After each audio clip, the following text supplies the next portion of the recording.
Welcome back to another video. Today we're doing the longest nails I've ever done on my channel, and we're doing them in square. These are XL nails, and of course we're going to apply them with the gel X method.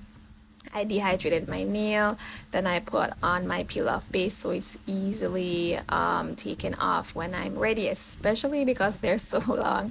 I know I'm definitely not going to keep these for a long time. Now these nails they fit a bit big, so I have to size down. Normally I'm a 2, I have to size down to a 3, and they're a bit tapered as you can see there, so I was a bit worried in regards to how they would hold with the glue, but it held up. It did its job.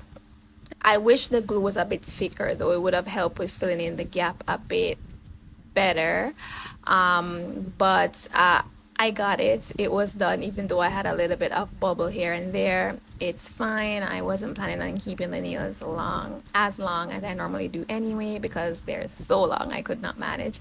But I really wanted them in the extra long to see how they would look. This design is inspired by a pic that I saw on Instagram also. So I'm installing all 4 nails, as you can see here.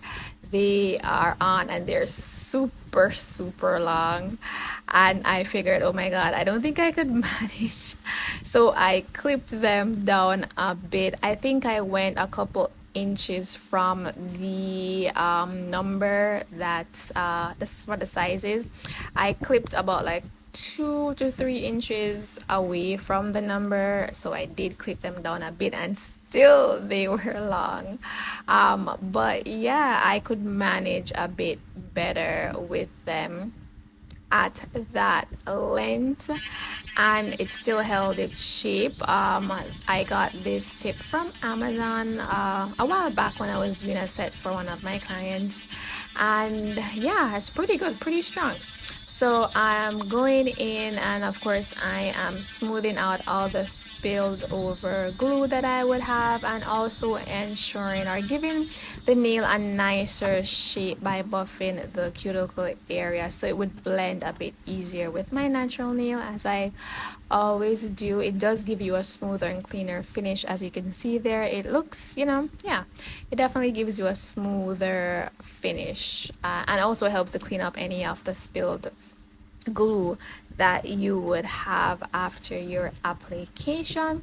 Now I'm going in with my trusted nude that I love so much. It's still holding strong, but I do feel like I need to get another bottle, even though this one is about halfway. I don't think it's halfway. Yeah, I don't think it's halfway through as yet, but I really need to get another color. I'm so in love with it. So yeah, I go in with 2 coats as I normally do. This is my first coat. As you can see there, pretty transparent. I'm going in with the second coat. 2 coats will do, especially for this design, because I'm gonna have other colors going over it. 2 coats was fine. I am pretty happy with that. As you can see here, this is what 2 coats look like, and this is what 1 coat look like. So 2 is pretty good. 2 does the job on a normal basis. Even if you're not gonna put anything over it, it gives you a more natural look when you do that. So yeah, it was a bit of a hassle to paint them because they were so long, but I worked through it, and we are all done with our 2 coats. And I'm going in. I have not done matte nails in a very long time. I think only once in my years that I've been doing nails I've ever done matte nails for myself, because I don't necessarily like them, to be honest. I like the look, but I don't like the feel most times, and really not even the feel, but the natural oils that your hand produces stick to it, and I don't really like the look, so I kind of stay away from matte nails. But this time I'm going in with it. So to get your press-ons or your gel X to look as crisp and also look like they are acrylics, I found the hack, which is to, it's really just how the shaping and the buffing of your nails look at that. They're so crisp and clean.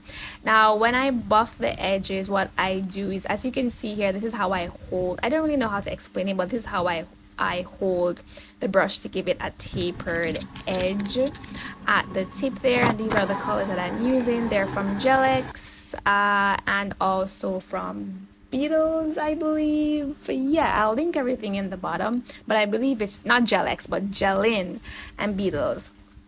These are the colors that I'm using, and of course, as you can see in the picture from the thumbnail, we are doing some flowers. We're going in with the spring nails, but I'm laying down my base to help the colors to pop a bit and just to give it a little bit of some pizzazz, something to bring the nail off a bit. I'm just going in and just doing some swirl based white designs at the bottom there. Nothing really too technical.